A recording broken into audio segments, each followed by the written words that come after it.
In today's class, we shall have a look at one of the source coding techniques, and that is called as Shannon-Fano coding.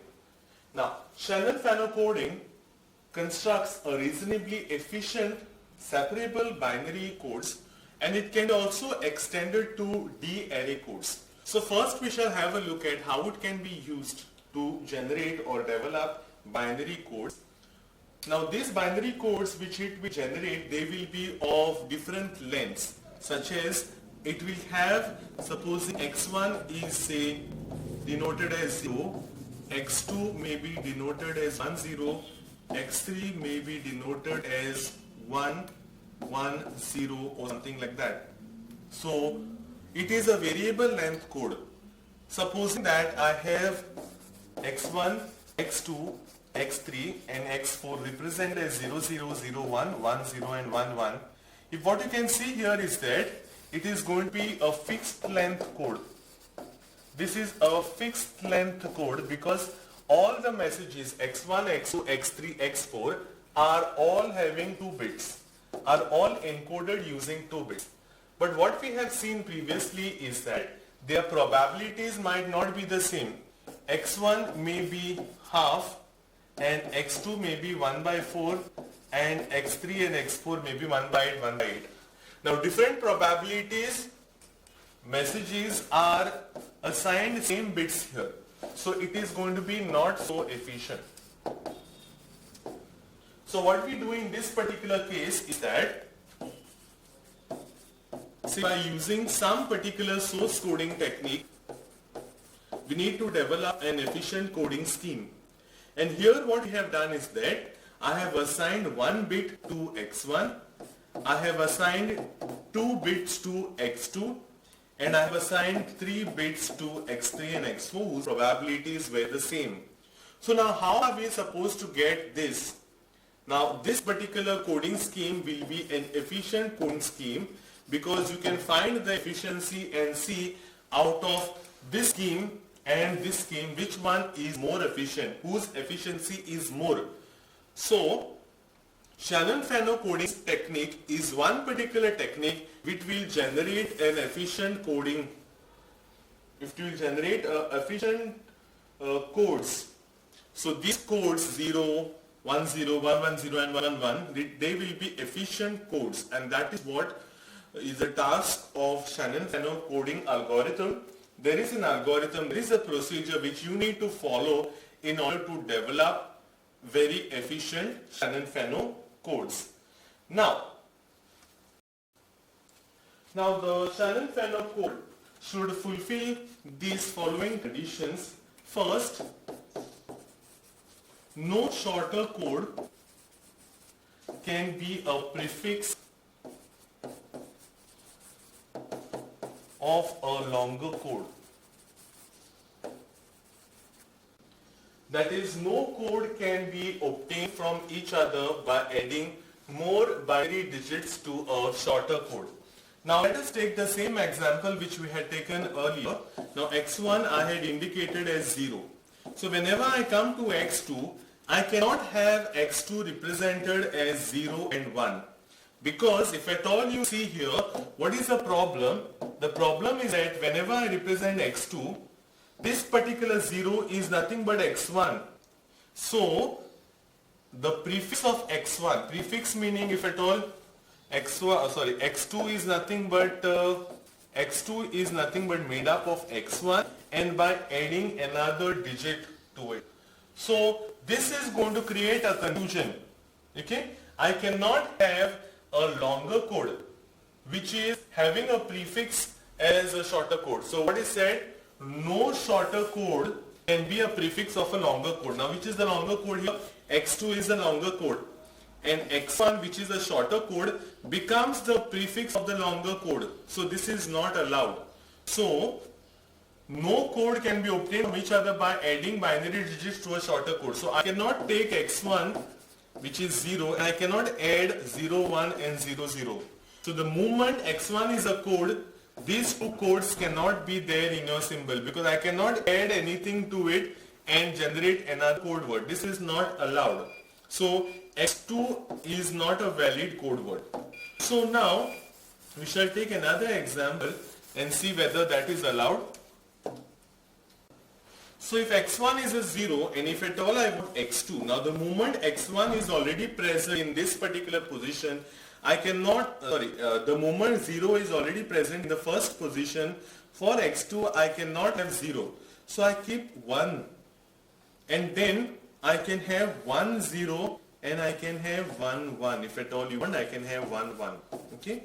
Now the moment I have had 1 0, I cannot have another code. Now this becomes a prefix for somebody else. Okay. So if at all x3 I want a larger code, then I cannot have 1 0 0 or 1 0 1 is invalid. Why? Because this 1 0 is nothing but x2. So a shorter code cannot be a prefix for a longer code. So these things are not allowed. This is not allowed. This is not allowed. So what is the other thing which is available here? The other thing which is available here is that if I cannot take 1 0 1. Okay. So in the first position I cannot have 0. Second position and together. Now first position I can have a 1, but together I cannot have 1 0. So the only thing which remains is 1 1. And if at all I can have x3 1 1. But what if at all there is x4, like in the previous case? What if at all there is? So if at all there is x4, what you can do is that I can have 1 1 and I can put a 0 here and I can put a 1 here. So if at all you see in this particular case, no shorter code word is a prefix of a longer code word. So if at all you take first 0, first you take this 0. Is 0 the prefix of any other code word? No. So the prefix property is satisfied. Then we take the second code, that second shorter code, that is 1 0. Is 1 0 the prefix of any other longer code word? No. So the prefix property is satisfied. But supposing that we had a coding scheme like this, x1, x2 is equal to 0 1, x3 is equal to 0 1 0 and 0 1 1, then this is a completely a scheme coding which is which is not following the prefix property, because we have, if x1 is equal to 0, what is happening? x1 is a prefix everywhere, so I cannot have x1 repeating. So supposing if at all you get a message 0 0 0 1, now I will not come to know whether this is x1 x1 x1 and then whatever, or this is x1 x1 x2. So there will be a confusion. Or it can be, supposing it's 0 1 0, then I will say that this is x1 x2 x3. So there is a confusion which will be there. There is an ambiguity which will be there. So that is the reason this prefix property has to be satisfied by all the schemes which are used for source code. Then transmitted of the second point, second condition is transmission of encoded message should be reasonably efficient. Now that is, okay, the probabilities of zeros and probabilities of ones should be almost equal.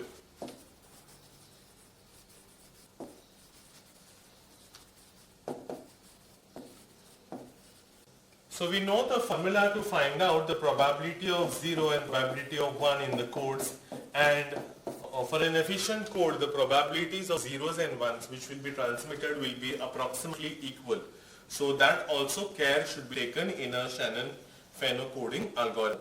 Now we shall have a look at this particular algorithm, the steps, the procedure of the Shannon Fano coding. So the first step is arrange all the messages in decreasing order of their probabilities. Supposing you are given some messages like this, P of x1, say P of x4, 4 messages are given whose probabilities are half, 1 by 8, 1 by 4, 1 by 8. So I need to arrange these probabilities in a particular decreasing order. So I need to arrange the messages such that it follows a decreasing order. So after this will be P of x3, after this P of x2, and after this P of x4. So this is just an example how to arrange the probabilities in decreasing order. Second point, partition the messages into two groups such that the sum of the probabilities of each of the group will be equal in best possible way. Now these are the four messages which are there, which we have already arranged in the decreasing order. I have to partition them. So how will I partition them such that the probabilities will become equal? So I partition here. Why? Because here on top the probability will be 0.5, that is half, and quarter plus 1 by 8, while 1 by 8 this also will be half. So I have partitioned it in two groups. Okay?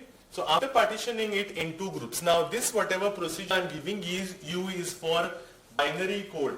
But if at all you are going to generate a 3-array code. 3-array code meaning you will have to divide the messages into 3 equal groups. Fine.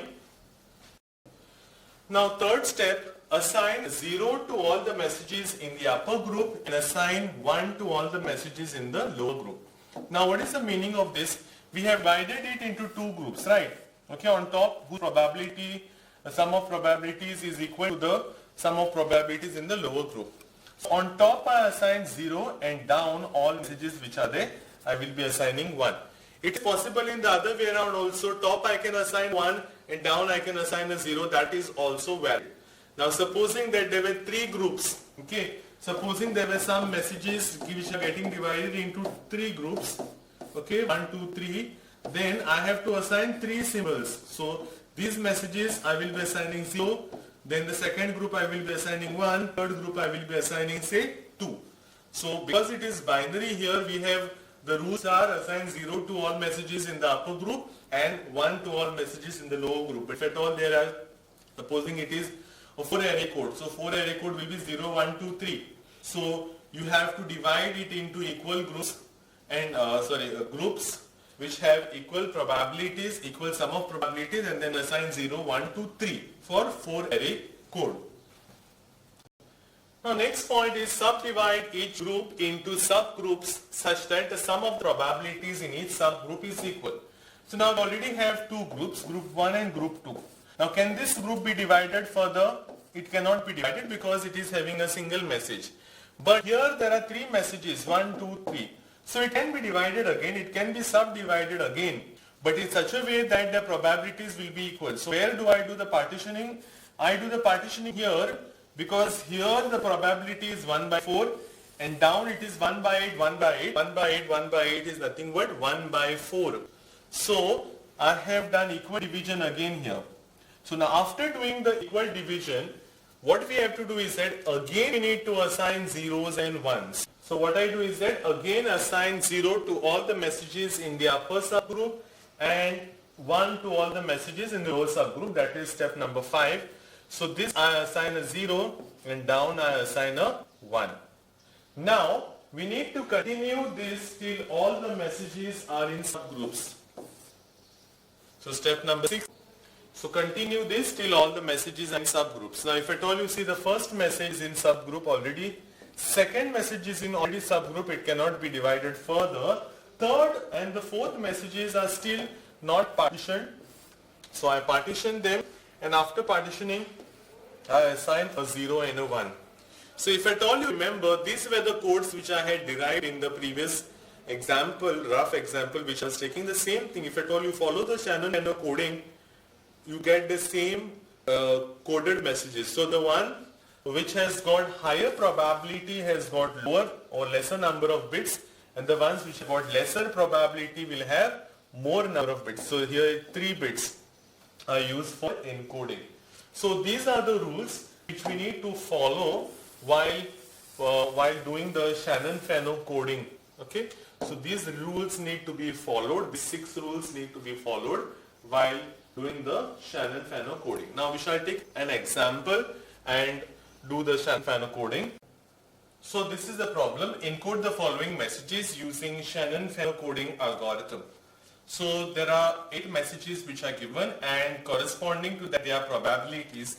So x1 has got probability half, x2 and x3 have got probability 1 by 8, x4 and x5 will have probability and x6 will have 1 by 16, and x7 and x7 8, 1 by 32. See, if at all you combine, if at all you add all these probabilities, what should happen is that the first thing you need to check whether the sum of all these probabilities is equal to 1. Otherwise it could be some error, okay? So and you may make mistakes.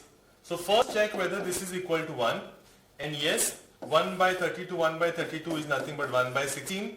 1 by 16, 1 by 16 is 1 by 8, and this would be 1 by 8, and this would be 1 by 4, and 1 by 4. So 1 by 4 plus 1 by 4 plus half is equal to 1.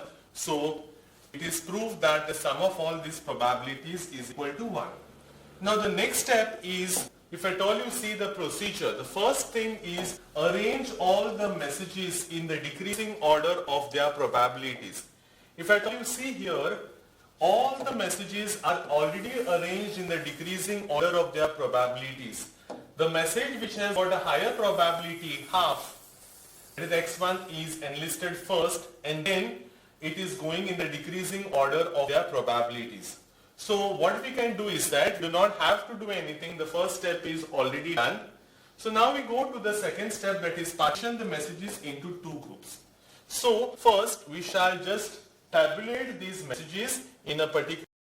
So we have written all these probabilities in the form of a table. The messages x1 to x8 and probabilities from 1 by 2 to 1 by 32. Now next step what we have to do is that we have to find out the encoded messages. And how to get these encoded messages? We need to partition messages into two groups such that the sum of the probabilities in each group is going to be equal in the best possible way. So if at all you see, this sum of the probabilities, okay, this total sum of the probabilities is equal to 1, right? Now we need to partition. What is the 50% of 1? It is half, right? So it is very much clear here what should be, where the partition should take place, because the partition should take place here. Okay, so once the partition takes place here, because if at all I add these probabilities 1 by 8, all these would be half. You can check on the calculator, it would come as half. So we have partitioned the entire message set into two groups, and one is x1 and the rest of all these messages are into one set. Now we check the third point, assign 0 to all the messages in the upper group and 1 to all the messages in the lower group. So I will assign the bits. So I assign 0 to all the messages in the upper group and 1 will be assigned to all the messages in the lower group. So I am done with step 3. Now what I have to do next is subdivide each group into subgroups such that the sum of the probabilities in each group is equal. So now if at all you see, the upper group need not be subdivided, but this lower group which is there, it can be divided. And what is the sum of the probabilities here? Sum of the probabilities is half. What is 50% of half is 1 by 4. So if at all I add, this will be 1 by 8 plus 1 by 8, it would be 1 by 4. And if at all this lower section, if at all you add 1 by 16 plus 1 by 16 plus 1 by 16 plus this is also 1 by 16 only. Okay? 1 by 32 and 1 by 32 is 1 by 16. So 1 by 16, if at all you add 4 times, you will again get 1 by 4. This would be 1 by 4. So where will I have the next division? The next division would be here. And based upon this, I have to assign again zeros and ones. So the upper group will get all zeros as the second bit and the lower group will get 1. Now the upper group has also to be subdivided and the lower group also has to be subdivided at the next step. So this probability was 1 by 4 and the lower probability also was 1 by 4. So what is the half of 1 by 4? Half of 1 by 4 is 1 by 8. So I have the partitioning line in the upper group. The partitioning line would be here and I partition this particular data and what I get is 1 by 8 and 1 by 8. So on top of this group I will be adding a 0 and down I will be adding a 1. So if at all you see here in this upper group, all the messages are already subdivided. Now you come to the lower group And in this lower group, it is the sum of all these probabilities is 1 by 4. The sum of all these probabilities is 1 by 4. Now I have to divide it in such a way that it will become 1 by 8 and 1 by 8. So if at all you see, I can have the division here. Why? Because this is 1 by 16 plus 1 by 16 is 1 by 8. And this is 1 by 16 plus 1 by 16, again it would be 1 by 8. So I can divide these messages into two groups. So where is my division line? The division line would be here, and then what I do is that above I give 0 0, below I give 1 1 1. Is that clear?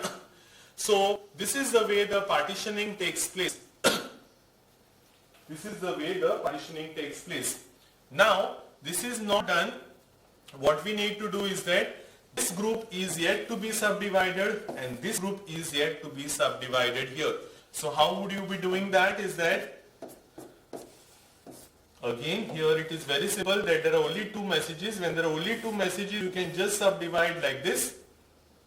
Okay, so I give a 0 on top and I give a 1 down, and below here how will I subdivide? This is already done. So what is this? This is 1 by 16 and 1 by 32, 1 by 32. So definitely I have, this would be 1 by 16 and this would be 1 by 16. So what I would do is that this is 0 and this is 1 and 1. Okay. So this is the way the partitioning would take place. Okay, I wouldn't partition it like this. Here I would just like to draw the lines from where it gets partitioned. Okay, here it is not yet partitioned. Here also where it gets partitioned is here, this particular line, then forward. So it becomes easier. Now if at all you see here, this is partition, this is partition, this is partition, partition, partition, partition. The last two messages are not partitioned. So again I have a subdivision here, and on top I give 0 and down I give a 1. So this is the way now I am done with my encoding procedure. All the messages which are there, they are encoded. Okay, all the messages are encoded. Now we write the code once again.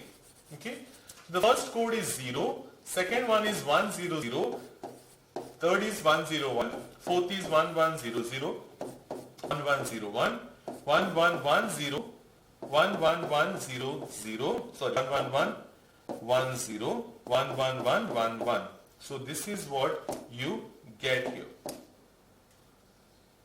So these are the codes.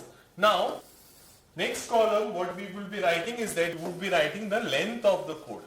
Now the length of the code is Li, and I am interested in the length of the code just to know some information. Now if at all you see here, what is the length of the first code corresponding to message x1? It is 1, 3 bits, 4 bits, 4 bits, 4 bits, 5 bits, 5 bits. If at all you see here, what happens is that the ones which are having low probability will be, that is 1 by 32, will be encoded with more number of bits. 1 by 32, 1 by 32 will have 5 bits.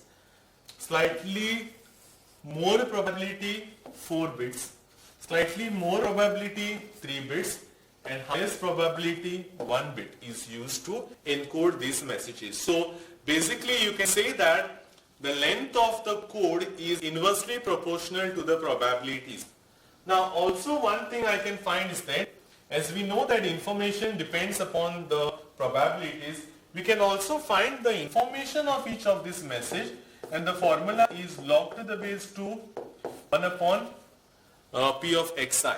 So if at all I find this information of each of these messages, I will get, you can find out log to the base 2 of 2. What is log to the base 2 of 2? It is 1. Similarly, log to the base 2 of 1 by 8. What is it? Log to the base 2 of 1 upon 1 by 8. So it will become log to the base 2 of 8. So it is 3.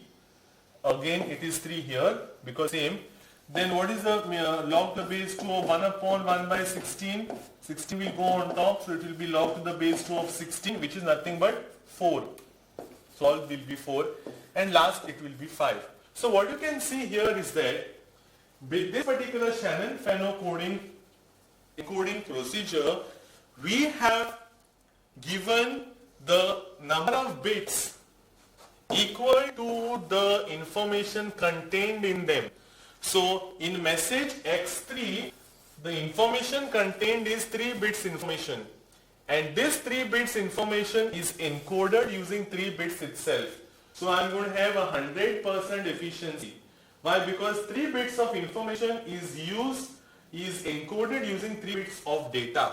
Okay? So that is what is very important. Otherwise, what would happen is that sometimes, if at all this is not properly done, sometimes 3 bits of information can be encoded using 4 bits of data, or 3 bits of information sometimes could be encoded using only 2 bits of data. So, it is not a very efficient scheme. But here what you can see is that if at all there is 5 bits of information, this is information, please remember, I am using 5 bits. So it is exactly the same amount of bits you are using to encode as the amount of information present in them. Now, next step is to find the efficiency of this code. And when we find the efficiency of this code, we know that the equation to find the efficiency of the code is nothing but h of x upon L bar log to the base 2 of d. But in our case, b is equal to 2, so efficiency eta will be h of x upon L bar. Now, we need to find what is h of x and what is L bar. So we need to find h of x and L bar. So h of x is nothing but, depending upon the probabilities, you can find out summation of I is equal to 1 to n p of xi log to the base 2 of 1 upon p of xi. So if at all you see the messages, you will have, how many messages are there? Half. First is half log to the base 2 of 2. Then there are 2 messages of 1 by 8. So 2 into 1 by 8 log to the base 2 of 8. Then 3 messages of 1 by 16 log to the base 2 of 16.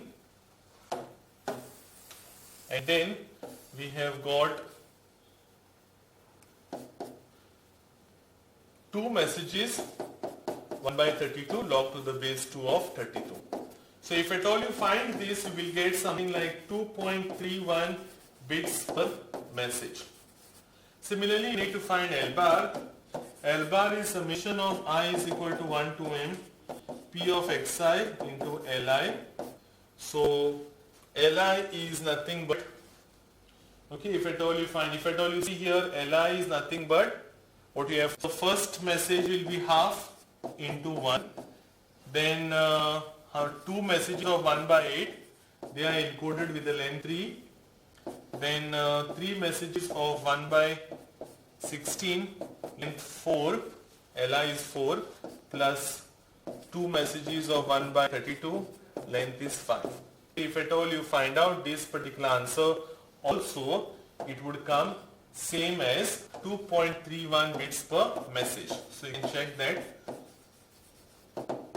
And then finally, efficiency I would get as 2.31 upon 2.31, which is nothing but 1, which is 100% efficiency. So this particular Shannon coding algorithm ensures that we get 100% efficiency.